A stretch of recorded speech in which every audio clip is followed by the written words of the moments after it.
So up until this point, we've talked about a number of different measurements. For example, we talked about length, we talked about time, we talked about volume. One we have not touched on is temperature. Okay? So an important thing for you to note, when we take our temperature, we normally just get a number. For example, we get 98.6 and we know that we're not sick. But what exactly is temperature measuring? Well, temperature is actually a measurement of how fast molecules are moving.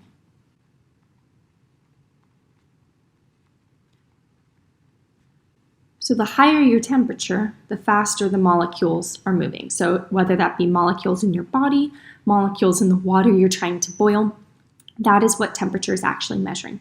Now, there are two different units of temperature that you're probably very familiar with, Fahrenheit and Celsius. So if we look at some common values, water, and this is important, water boils at 100 degrees Celsius and it freezes at 0 degrees Celsius. If I were to convert that into Fahrenheit, that's 212 degrees Fahrenheit, which is probably a number you're not as familiar with as 100 degrees Celsius for boiling water. And it freezes at 32. That's why when it's 31 degrees outside Fahrenheit, it's really cold because it's below freezing. Okay? So in most parts of the world, people use Celsius. Here in the US, I don't know why, but we use Fahrenheit. All right, so there has to be a way to convert between Fahrenheit and Celsius, and there is, and there's a formula I'm going to give you, and you will always be given this, so you don't have to memorize it. The temperature in Fahrenheit equals 1.8 times the temperature in Celsius plus 32. Okay, so that's an easy conversion, and we'll do some practice with that. Now, the other unit for temperature that we haven't talked about is Kelvin, and you might not have heard of Kelvin before, and that's fine. It's not commonly used. Kelvin is simply another unit for temperature, and the reason why we use Kelvin, if you notice here, there's this thing called absolute zero, and absolute zero is when all molecule movement stops. So notice how cold it is in Fahrenheit and in Celsius. We will never reach 0 Kelvin.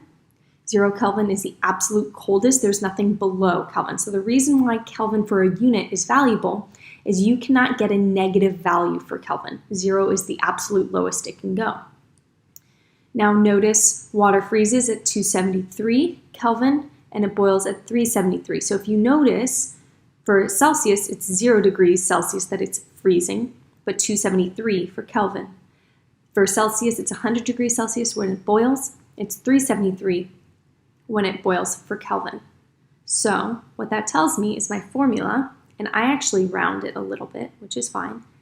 My temperature in Kelvin equals my temperature in Celsius plus 273. I'm not going to add the 0.15 that they have. I'm just going to say it's 273. All right, so now let's work on converting between Fahrenheit, Celsius, and Kelvin with 3 examples. Here it says, what is 21 degrees Celsius in Fahrenheit? So I need to use my formula. I know that my temperature in Fahrenheit equals 1.8 times my temperature in Celsius plus 32. Okay, let's plug in the value that I know. I know my temperature of Celsius is 21, so my temperature in Fahrenheit equals 1.8 times 21 plus 32. So when I plug that into my calculator, the answer I get for Fahrenheit is 69.8. Okay, and my units are degrees Fahrenheit. Now, you might be thinking, and you probably never thought of this before this class, but you might be thinking, okay, how do I round? Well, what you need to keep in mind is whatever mathematical step you took last, that is what you're going to round to. So notice I took 1.8 multiplied by 21, and then I added 32 to that. So my last step is actually addition. So remember, for addition, you round based on the fewest number of decimal places. So for this problem, 1.8 times 21 is 37.8. So that has one, I'll write it right above here for you to see. 37.8, that has 1 decimal place. 32 has no decimal places, which means I want my final answer to have no decimal places. So I'm going to get rid of this 8.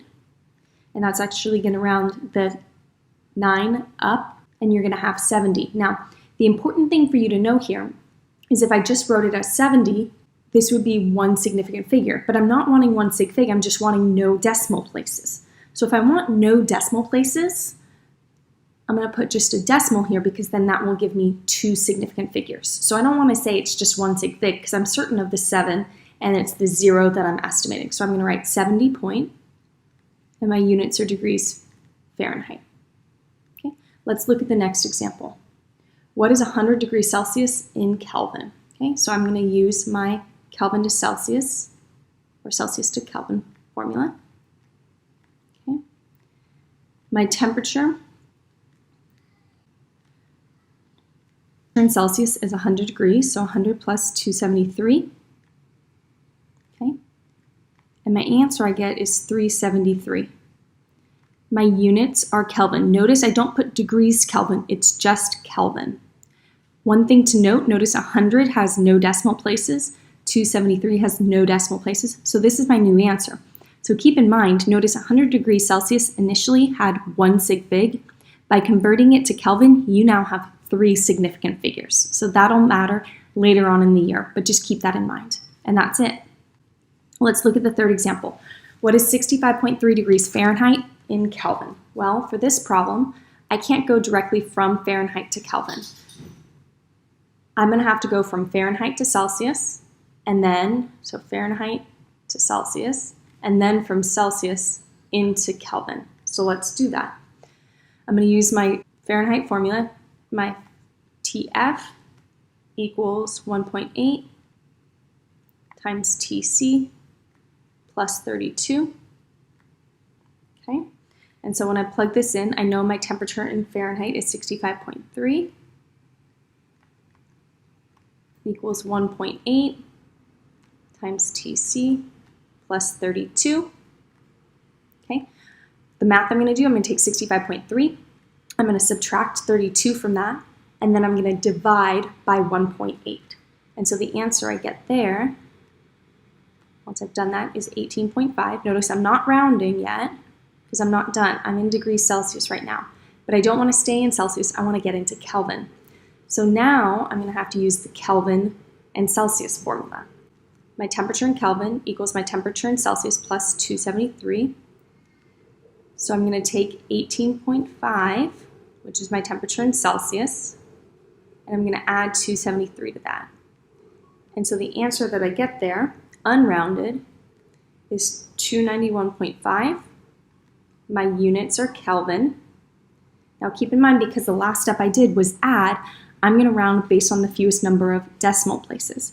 18.5 has one decimal place, 273 has no decimal places, so I'm going to want to round this guy to give it no decimal places. So it's going to be 292 Kelvin is my temperature. And notice again, no degrees Kelvin, just Kelvin.